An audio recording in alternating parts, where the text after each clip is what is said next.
loud, violent, explosive, innovative, uninhibited, soothing.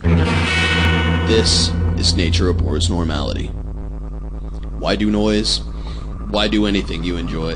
You get the same satisfaction and creative outlet as you would playing a guitar or a piano or any other typical instrument. It's just a more extreme form of that expression. There are no casual listeners. You either love it or you hate it. If you're into it, playing can be an almost therapeutic release of sound and energy. Like you're transmitting your innermost emotions out into the atmosphere at maximum volume. But if you're not into it, it's probably equivalent to a 500-watt human dog whistle. Immediately disorienting and unbearable. Turn it off now. Noise is more about experimentation and improvisation for me, which can almost afford you more opportunities than playing conventional styles of music. You can pick up a guitar, learn 3 chords and play a nice song, or take the same guitar, plug it into 10 different pedals, and play it with a hacksaw.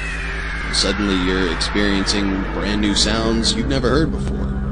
You start to unlearn the so-called rules of how to play music and begin widening your scope of what's acceptable. Common, everyday items become viable instruments. I love junk. Oil drums, trash cans, scrap metal, rusty springs, buckets, saw blades. I don't buy drums, I go dumpster diving. It's cheaper and you never know what you're gonna find. We turned 3 little kids loose on a pile of junk one night and it was amazing. I like bringing kids into the noise process because they're the epitome of unbridled chaos. They don't care if the tape is rolling or if you're putting this track on an album. They just do what comes naturally to them without all the hang-ups like music theory or performance anxiety. They're like little savages. You just give them a stick and watch them go.